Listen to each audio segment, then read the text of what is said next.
Perkembangan baru dalam kasus pembunuhan brutal sepasang suami istri di rumah mereka. Kasus pertama di pengadilan, negara bagian Ohio versus Michael McKee.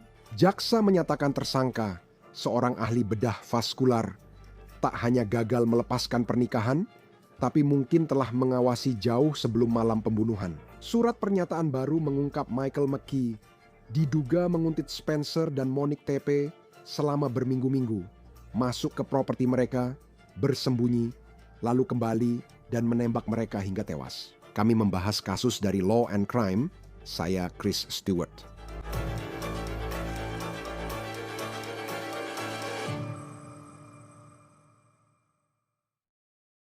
Dokumen pengadilan yang baru dibuka menuduh Michael McKee pergi ke rumah keluarga TP saat mereka keluar kota beberapa minggu sebelum pembunuhan. Dokumen ini juga mengungkap beberapa detail menakutkan terkait perceraian yang tampaknya menjadi inti dari kasus ini. Ini adalah rekaman video Dr. Michael McKee di pengadilan akhir pekan lalu di Ohio.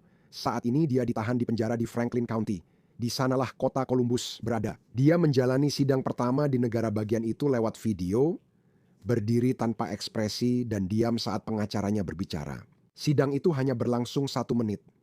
Ini penampilan pertama McKee di pengadilan sejak kembali ke Ohio. Anda mungkin ingat dia ditangkap di Illinois, dekat tempat kerjanya di Rockford oleh agen federal. Saat ini, dia bekerja sebagai ahli bedah vaskular di Rumah Sakit St. Anthony's, Rockford. McKee diduga ditangkap di Chick-fil-A pada 9 Januari. Kami juga mengetahui bagaimana polisi yakin McKee menutupi jejaknya pada malam pembunuhan keluarga Tepis. Saya akan membahasnya nanti. Dewan Juri Ohio mendakwa Michael McKee atas 5 tuduhan, 4 pembunuhan berat, dan 1 perampokan berat.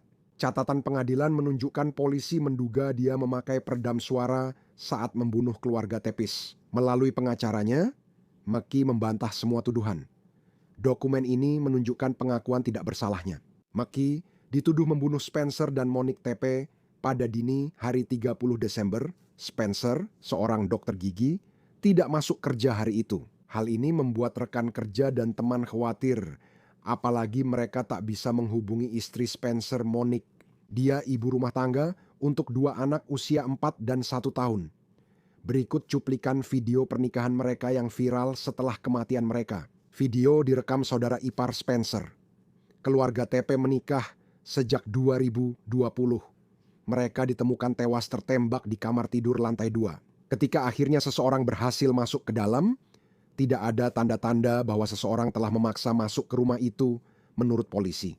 Dalam penyelidikan ini, kami menelusuri masa lalu Spencer dan Monique TP yang tampaknya sangat dicintai banyak orang. Mereka dikenal sebagai pasangan jiwa pesta yang suka mengumpulkan orang. Lihat saja berapa banyak yang datang ke rumah saat Spencer absen kerja karena khawatir. Itu salah satu contoh banyak orang peduli pada mereka. Namun, ada bagian masa lalu Monique yang mencurigakan. Dalam penyelidikan, Spencer adalah suami keduanya.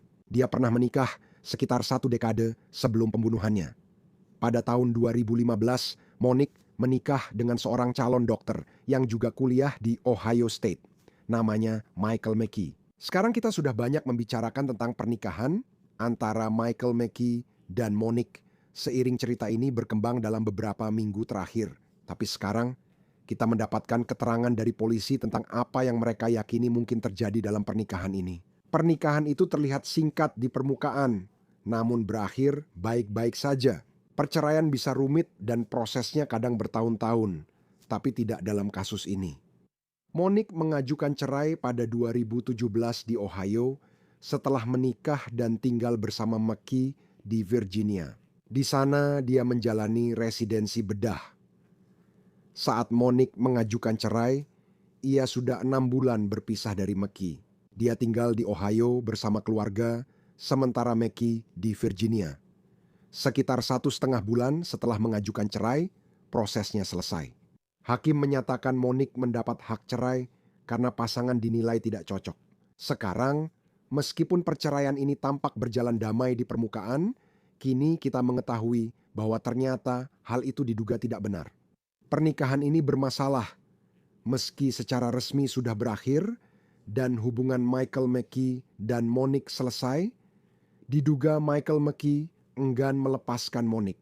Saya ingin memutar untuk Anda sebuah cuplikan suara dari Rob Misla yang merupakan ipar dari Spencer Tepe. Dia telah menjadi semacam juru bicara keluarga sejak iparnya dan Monique ditemukan tewas. Dia berbicara dengan Anget Levy dari Law and Crime, dan dia menanyakan kepadanya tentang kekhawatiran apapun yang dia miliki terkait pernikahan Monique sebelumnya. Dan inilah yang dia katakan untuk kami. Kami bertemu dengan Monique pada tahun 2018 ketika Spencer pertama kali memperkenalkannya kepada kami, tapi kami cukup yakin karena um, hanya berdasarkan apa yang Monique ceritakan kepada kami dari ceritanya tentang dirinya. Dia tidak pernah menyebut namanya, dia hanya memanggilnya mantan suaminya. Dan betapa mengerikannya, dia sejujurnya sangat kasar secara emosional dan suka mengancam. Dan kamu tahu, Chu, dia melakukan segala yang dia bisa untuk melepaskan diri dari situasi itu, lalu bertemu dengan Spencer dan menjalani hidup yang sangat bahagia. Tapi aku tidak bisa berbicara atas nama Monique. Tapi aku tahu bahwa itu mengubah dirinya sebagai pribadi, dan mungkin hal itu selalu ada di benaknya. Aku tidak tahu. Apakah dia pernah membahasnya denganmu, Spencer, atau kamu baru tahu setelah kejadian itu? Tidak, ini kami sudah tahu. Namun, menurut polisi dalam dokumen yang baru dibuka, kejadiannya diduga jauh lebih buruk. Secara publik, Michael McKee tampak seolah pernikahan ini berakhir dan dia menjadi korban serta sedang syok. Kita mendapatkan informasi itu dari sebuah TikTok yang sekarang sudah dihapus, yang diposting oleh seorang wanita mengklaim bahwa dia pernah berkencan dengan Michael McKee di akhir tahun 2017 dan selama sebagian besar tahun 2018.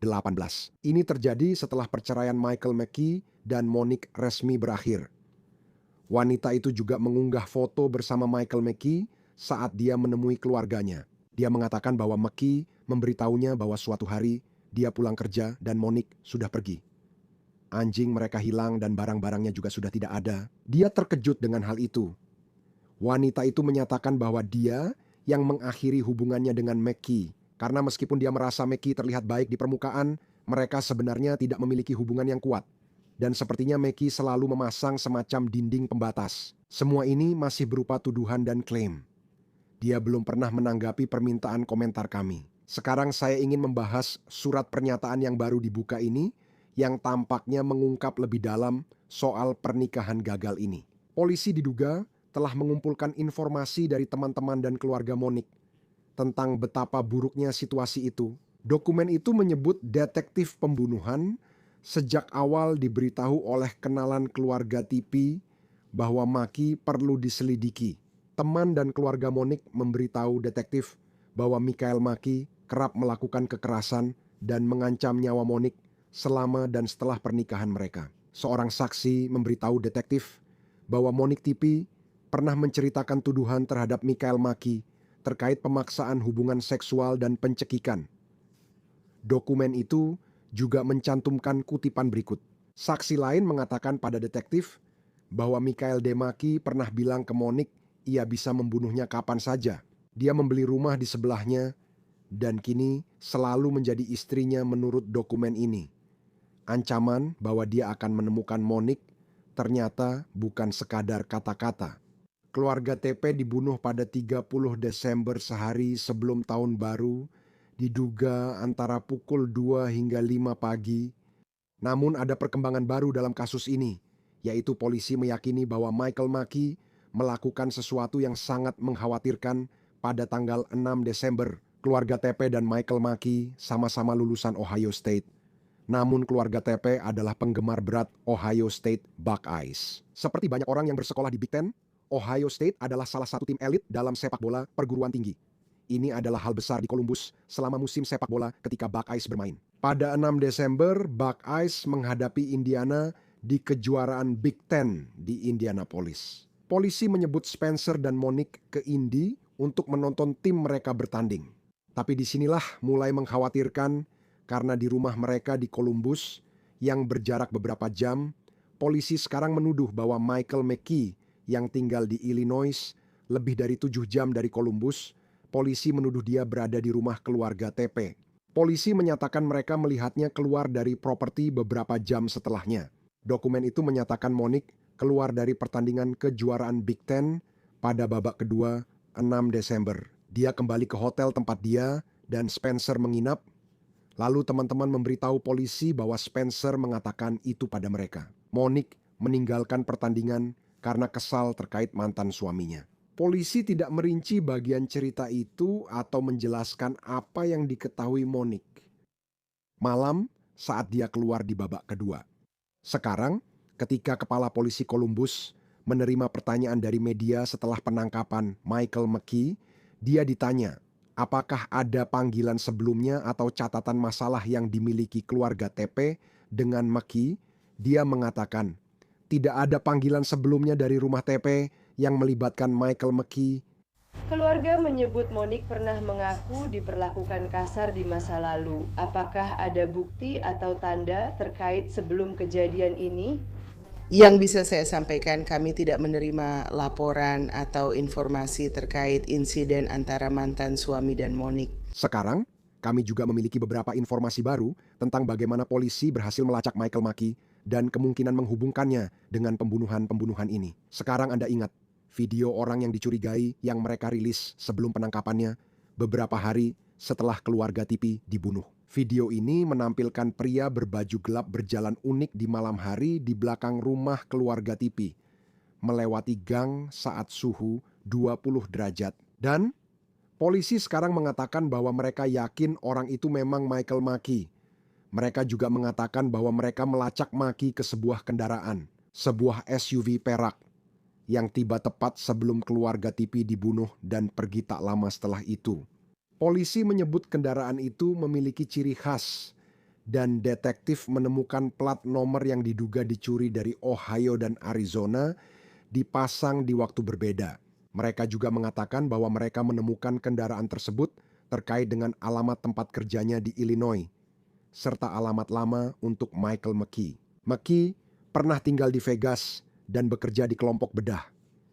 Namanya muncul dalam gugatan malpraktik karena diduga tidak melatih karyawan dengan benar. Bagian mencurigakan dari gugatan itu adalah perusahaan gagal menemukan McKee saat mengirim surat. Kelompok bedah tempat dia bekerja mengklaim dia benar-benar menghilang begitu saja. Pengacara penggugat mengatakan kepada WSYX Televisi Ohio bahwa alamat McKee yang diberikan ke tempat kerja dan diteruskan ke pengacara ternyata palsu. Terkait riwayat pekerjaan terbaru McKee, dia bekerja di Rumah Sakit Santo Antonius, Rockford, Illinois, sekitar 1,5 jam barat Chicago. Polisi menyatakan McKee tidak dijadwalkan bekerja di Rumah Sakit Santo Antonius pada malam kejuaraan Big Ten 6 Desember. Polisi menyebut McKee ditangkap pada 9 Januari. Mereka menyita SUV perak miliknya dari parkiran rumah sakit di Rockford dan mengatakan kendaraan McKee memakai plat nomor sementara Arizona sebelum pembunuhan. Namun, kutip detektif, mereka melihat bekas goresan baru di jendela tempat stiker itu sebelumnya menempel. Kendaraan tersebut sebelum pembunuhan telah buru-buru dihilangkan. Polisi juga mengatakan bahwa selama waktu terjadinya pembunuhan keluarga TP, ponsel McKee telah ditinggalkan di tempat kerjanya di Illinois dan tidak menunjukkan aktivitas apapun selama 17 jam setelah penangkapannya. Apartemen McKee di gedung kondominium mewah Chicago telah digeledah polisi di unit lantai 12. Mereka menemukan beberapa senjata, termasuk satu yang diduga terkait dengan tempat kejadian perkara di Ohio. Meski sudah tahu banyak dari afidavit ini, masih ada beberapa pertanyaan besar yang belum terjawab. Bagaimana McKee bisa masuk ke rumah keluarga TP? Polisi bilang tak ada tanda masuk paksa. Pertanyaan itu masih belum terjawab, termasuk alasan malam dan tanggal 30 Desember. Apakah dia benar-benar mengulanginya? Anak-anak keluarga TP yang berusia 4 dan 1 tahun ada di rumah saat Michael McKee diduga membunuh orang tua mereka. Namun mereka selamat dan kini bersama keluarga. Keluarga McKee juga memiliki seekor anjing dan anjing itu tidak terluka serta sekarang juga bersama anggota keluarga. Sekarang, mengenai pembelaan McKee, pengacaranya meminta agar jaminan tidak ditetapkan dalam sidang pengadilan terakhirnya. Namun, dia mengatakan mereka bisa mengangkat masalah itu di kemudian hari. Mereka juga melepaskan pembacaan dakwaan di pengadilan. Michael McKee kembali mengaku tidak bersalah atas 5 dakwaan, 4 pembunuhan berat, dan 1 perampokan berat. Saya mencari Michael McKee di truthfinder.com dan tertulis dia dibesarkan di Zanesville, Ohio. Terdapat beberapa alamat di negara bagian berbeda tempat McKee tinggal selama pelatihan bedahnya. Anda juga dapat melihat 1 orang terkait, Monique TP. Kami kini memakai Truthfinder di Law and Crime untuk pencarian catatan publik pada cerita kami. Ini menghemat waktu riset kami agar bisa fokus melaporkan kejahatan, bukan dokumen. Anda juga bisa pakai Truthfinder dengan mengetik nama untuk menemukan alamat dan riwayat kriminal. Ini alat utama kami untuk pemeriksaan dan termasuk layanan terbesar di Amerika Serikat. Dengan berlangganan, Anda bisa mencari rahasia tanpa batas untuk cek tetangga baru, latar belakang, kenalan online, atau menemukan seseorang lagi. Cari pelaku kejahatan seksual terdaftar di sekitar Anda atau lakukan pemeriksaan latar belakang diri sendiri. Tetap terinformasi dan aman dengan memeriksa catatan publik di Truthfinder Now di truthfinder.com/over-the-counter. Bergabunglah untuk membahas kasus ini dan langkah selanjutnya. Seperti biasa, Matt Mancino, pengacara pembela dan mantan jaksa, senang Anda di Law and Crime. Anda tahu ceritanya, kan? Dengan tiap pembaruan, ceritanya makin mengejutkan. Saya tahu itu klise, tapi kini kita tak hanya membicarakan apakah Michael McKee diduga berada di rumah ini pada 30 Desember saat keluarga TP dibunuh, serta pada 6 Desember ketika pasangan itu pergi menonton sepak bola. Kalau Anda adalah jaksa dalam kasus ini, maksud saya, apa artinya? Jika Anda memang memiliki rekaman video dirinya di rumah mantan istrinya beberapa minggu sebelum mereka dibunuh, apa arti hal itu untuk kasus ini? Itu artinya tindakan ini sudah direncanakan dan dipikirkan sebelumnya. Anda tahu ada banyak bukti bahwa ini bukan sesuatu yang terjadi karena emosi sesaat. Dan tentu saja itu bahkan tidak ada. Karena Anda tahu bahkan jika dia marah karena sesuatu yang terjadi, Anda tetap masuk ke mobil Anda dan mengemudi dari Illinois ke Columbus, Ohio. Anda punya waktu untuk menenangkan diri, tahu?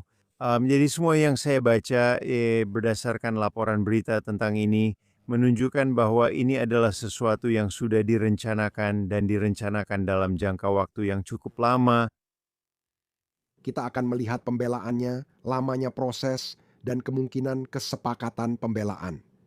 Dia sudah mengaku tidak bersalah dan kita belum mengetahui ceritanya. Dia memang memiliki seorang pengacara yang sangat baik yang mewakilinya. Tapi, kamu tahu, saya berpikir tentang misalnya apa yang bisa menjadi pembelaannya, sementara bukti-bukti tampaknya semakin banyak. Dan kamu tahu, soal ketika mereka berada di pertandingan final Big Ten, kamu tahu kalau misalnya dia adalah mantan yang sakit hati dan dia marah tentang itu, tapi apakah itu membuktikan bahwa dia yang melakukannya? Kamu tahu, apakah itu? Kita sudah pernah melihat argumen seperti itu sebelumnya. Dalam kasus domestik, biasanya juri menanganinya seperti apa? Saya membayangkan jaksa berkata, kamu tahu, dan ada banyak bukti lain yang bisa kita bicarakan. Tapi maksud saya, terutama tanggal 6 Desember, menunjukkan dia ada di sana selama berjam-jam seperti yang dikatakan polisi. Maksud saya, ini benar-benar buruk. Jika Anda membela orang ini, dan kamu tahu Chris, seperti yang sering kita bilang ada asas praduga tak bersalah. Maksud saya, itu adalah tanggung jawab jaksa untuk membuktikan kasus ini tanpa keraguan yang masuk akal. Ya, kamu tahu, begitulah caramu melakukannya dalam situasi seperti ini. Kamu menyatukan potongan-potongan itu, jadi ini seperti teka-teki gambar. Dan kamu tahu, saat kamu memeriksa bukti-buktinya, kamu menambahkan satu potongan lagi ke dalam teka-teki itu. Agar juri mengerti. Kamu tahu pula kenapa berbagai kejadian ini. Kamu tahu di awal Desember lalu jelas pembunuhan-pembunuhan itu. Kamu tahu kenapa semuanya begitu penting dan kenapa semuanya berhubungan dengan tuduhan utama di sini. Sekarang kamu tahu dari sudut pandang pembelaan, kamu akan melihat kasus ini dan berkata, hey, kamu tahu tunjukkan apa yang kamu punya yang menghubungkan klien saya secara langsung dengan pembunuhan ini. Oke, jadi ya mungkin dia memang ada di sana sebelum itu pada 6 Desember. Itu bukan berarti dia bertanggung jawab atas kematian mereka pada 30 Desember, tahu? Jadi pihak pembela akan menyerang setiap aspek dari kasus ini dan mencoba membuatnya, kamu tahu, terlihat seolah-olah kasus ini tidak seperti yang tampak di hadapan juri. Ya seperti yang kamu bilang, ya jika punya pengacara pembela berkualitas pasti akan ada pembelaan di sini. Ya, dan ada banyak sekali bukti berbeda yang bisa ditelusuri oleh tim pembelanya. Dan kita akan lihat apakah itu akan memperpanjang waktu berjalannya kasus ini sampai mungkin akhirnya kasus ini dibawa ke persidangan. Saya teringat bukti lain di dokumen baru ini yang terkait lokasi ponselnya. Pada malam keluarga Tepi dibunuh, polisi menyebut ponsel itu tak bergerak selama 17 jam. Ponsel itu tidak aktif cukup lama, termasuk saat keluarga Tepi diyakini dibunuh. Saya teringat banyak kasus yang pernah kita bahas di mana ponsel dibawa pemiliknya, lalu polisi berkata, "Ini dia." Ini membuktikan Anda ada di lokasi saat kejahatan terjadi. Ponselnya pun tidak bergerak. Bagaimana Anda menanganinya sebagai jaksa? Berdasarkan fakta ponsel tidak bergerak, berarti dia kemungkinan besar ada di Columbus, Ohio. Ya menarik ya Chris, serba salah, apapun tetap salah. Kita tahu begitu banyak kasus telah terpecahkan karena kita atau para penyidik mampu menunjukkan hal itu. Hey, dia ada di tempat kejadian. Dari sinyal ponsel ini kamu tahu di mana kejahatan terjadi. Sekarang kita tidak memiliki itu dan kamu tahu kamu akan mendengar jaksa berkata, ya dia meninggalkannya di rumah supaya tidak bisa dilacak. Kamu tahu, jadi akan menarik untuk melihat bagaimana pihak pembela menangani hal itu. Kamu tahu, karena sekali lagi ini hampir seperti apa yang berkembang dari Mahkamah Agung Amerika Serikat. Saat membahas soal diam, jika kamu hanya diam tanpa berkata, saya menggunakan hak saya, maka diam itu bisa digunakan melawanmu. Dan itu dalam cara yang aneh adalah sesuatu yang berkembang dari ponsel itu sendiri. Hei, kamu tidak punya, padahal semua orang membawanya, berarti kamu sengaja meninggalkannya agar tak bisa dilacak. Karena saya pikir, kalau saya jadi juri, mungkin saya bukan juri yang baik untuk kasus ini. Tapi kamu tahu, saya diberitahu kalau dia biasanya sering menggunakan ponselnya seperti orang lain. Lalu tiba-tiba tak ada aktivitas selama 17 jam. Saya langsung menyimpulkan sesuatu dan saya yakin banyak orang juga demikian.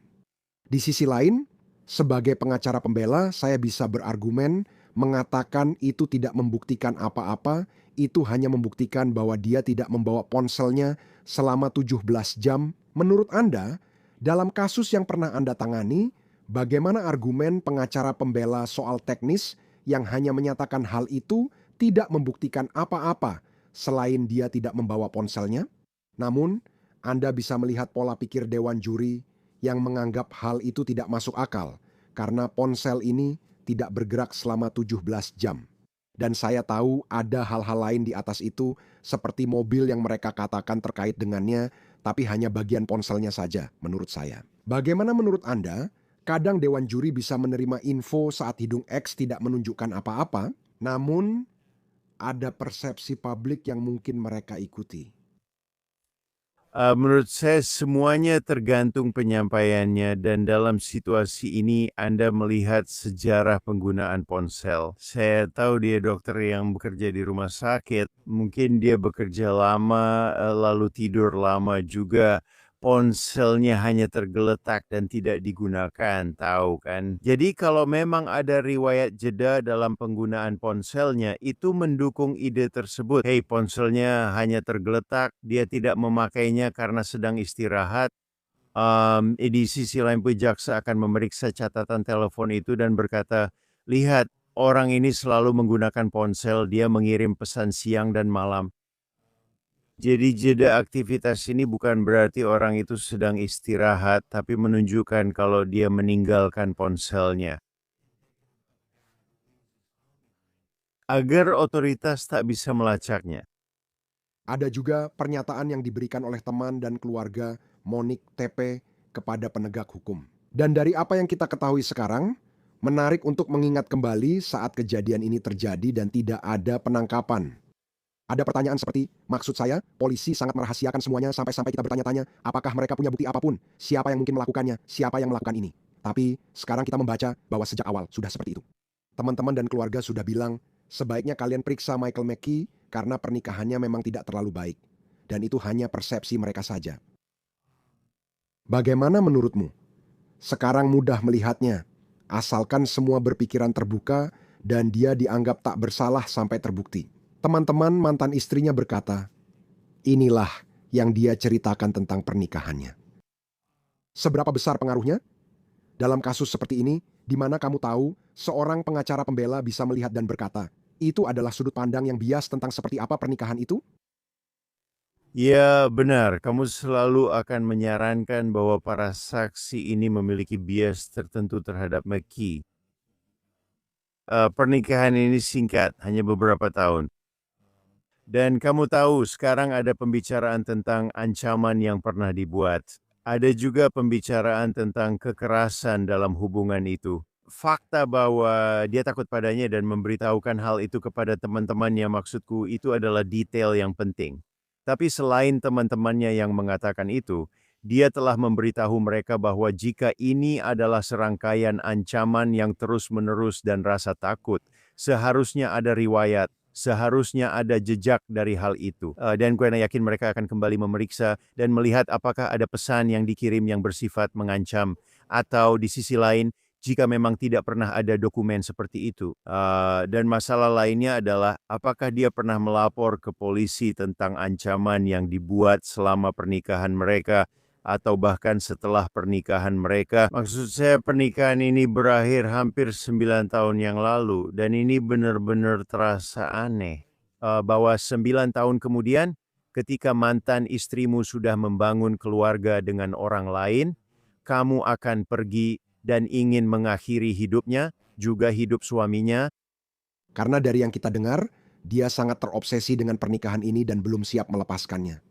Tapi lalu muncul pertanyaan, kenapa 30 Desember? Pertanyaan besar lainnya, bagaimana komunikasi mereka selama 10 tahun terakhir? Polisi bilang tak ada catatan seperti panggilan domestik. Lalu hanya ada satu kalimat di laporan soal mereka di pertandingan kejuaraan Big Ten. Dia kembali ke hotel di babak kedua karena ada masalah dengan mantan suaminya. Saat itu polisi bilang dia ada di rumahnya, jadi apakah dia tahu? Sepertinya ini akan dilaporkan ke polisi, jadi saya rasa akan ada lebih banyak detail terungkap saat kasus ini berkembang. Tapi tidak diragukan lagi, maksud saya, tampaknya ada banyak bukti memberatkan dari polisi pada titik ini dan kamu juga melihat kendaraannya. Fakta bahwa dia telah mencuri plat nomor dari 2 negara bagian, itu satu lagi. Itu sepertinya adalah informasi baru. Di mana ini dokternya? Dia dulu sekolah lama, tapi sekarang mencuri plat nomor. Apa pendapatmu? Ya, maksudku sepertinya tidak ada alasan untuk memiliki plat nomor curian di kendaraanmu untuk tujuan apapun, tapi untuk menghindari semacam pengawasan agar terlihat bahwa kamu bukanlah orang yang sebenarnya, bahwa ini bukan kendaraan yang terdaftar atas nama pemilik itu. Dan sekali lagi sih, kamu juga harus melihat siapa yang sedang kamu hadapi dalam hal juri. Seperti yang kamu bilang, dia dokter dan ahli bedah terlatih. Apa yang akan dia miliki? Alasan mencuri plat nomor bukan berarti aku pikir dia sedang menahan toko serba ada. Maksudku, orang tuh menghasilkan uang, jadi dia punya plat nomor untuk alasan jahat lainnya. Dan apakah itu ada hubungannya dengan mantan istrinya? Jadi itu adalah masalah yang menurut saya bisa benar-benar digali oleh juri. Mereka bisa bilang, hey, ini memang terasa ada yang tidak beres. Tidak. Beberapa bagian kecil tentang dirinya, menurut saya, saat lapisan terbuka, kamu akan...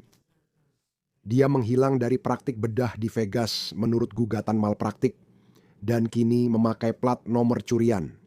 Mereka menggeledah apartemennya di Chicago dan menemukan beberapa senjata, termasuk satu yang menurut polisi terkait dengan tempat kejadian perkara. Saya rasa itu menarik. Beberapa pengacara pembela menilai balistik bisa dianggap ilmu semu dan tidak seakurat bukti senjata yang digunakan. Jelaskan kepada kami, Seperti apa artinya itu bagi sebuah kasus? Misalnya, jika polisi punya seorang ahli yang mengatakan inilah senjata yang digunakan dalam pembunuhan ini, bagaimana cara Anda membantahnya? Jika Anda adalah pihak pembela, Ya, Anda tahu ada banyak kesempatan untuk melakukan itu. Terkait dengan bukti forensik, karena yang kita pelajari, terutama dari bukti DNA, adalah bahwa bukti forensik bukanlah standar emas seperti yang kita kira dulu. Segala sesuatu mulai dari sidik jari, balistik, hingga tanda alat, semua hal itu kini sangat diperiksa secara ketat. Karena kita menemukan bahwa orang-orang yang telah divonis bersalah di pengadilan berdasarkan sidik jari atau balistik, ternyata ditemukan tidak bersalah atau dibebaskan. Jadi kita belajar bahwa alat bantu forensik yang telah digunakan dalam ratusan bahkan ribuan persidangan ini sebenarnya tidak seperti yang selama ini kita kira. Jadi ada peluang untuk benar-benar meneliti bukti forensik terutama dalam balistik bahkan identifikasi saksi mata. Ya, kita tahu bahwa begitu banyak pembebasan telah terjadi pada orang-orang yang dihukum berdasarkan identifikasi saksi mata. Jadi hal-hal yang selalu kita percayai dan yakini bisa memecahkan kejahatan untuk kita sekarang sedang dipertanyakan. Ini membuka peluang pemeriksaan silang mendalam terhadap saksi ahli dan terkadang ada risiko saat saksi ahli di kursi saksi. terakhir, karena ada surat pernyataan baru yang berisi informasi tambahan, ini menunjukkan lebih banyak tentang apa yang diyakini polisi terhadap Michael McKee. Tapi saya berasumsi bahwa mereka memiliki jauh lebih banyak dari itu daripada yang mereka ungkapkan. Mengapa sebagian informasi dibuka, tapi masih ada yang dirahasiakan hingga kini? Ya, saya tahu selama saya menjadi jaksa dan saya menghabiskan 8 tahun sebagai jaksa. Saya selalu menganjurkan untuk memasukkan informasi seminimal mungkin dalam sebuah affidavit agar bisa memenuhi standar alasan yang mungkin. Ya, karena banyak dari informasi ini yang tidak ingin Anda ungkapkan di sidang pendahuluan, Anda tidak ingin petugas Anda dan orang lain yang terlibat, saksi-saksi, diinterogasi silang tentang bukti yang mungkin penting tetapi tidak diperlukan pada tahap kasus tersebut. Jadi ya kita belajar sebagian dari laporan-laporan dan affidavit. Tapi saya yakin masih banyak sekali bukti lain di luar sana yang mendukung posisi jaksa bahwa mereka bisa membuktikan kasus ini tanpa keraguan yang masuk akal. Standar pada awalnya jauh lebih rendah daripada standar di persidangan. Jadi saya selalu menganjurkan untuk menggunakan bukti seminimal mungkin untuk melewati ambang batas itu, lalu menyiapkan bukti saya untuk persidangan. Kami di media senang saat ada bukti tambahan dalam affidavit saat mengikuti cerita ini. MATTMANJINO. Senang Anda hadir di Law and Crime, pengacara pembela kriminal dan mantan jaksa. Terima kasih sudah bersama kami. Terima kasih, Chris. Itu saja untuk On The Case yang dipersembahkan oleh Law and Crime.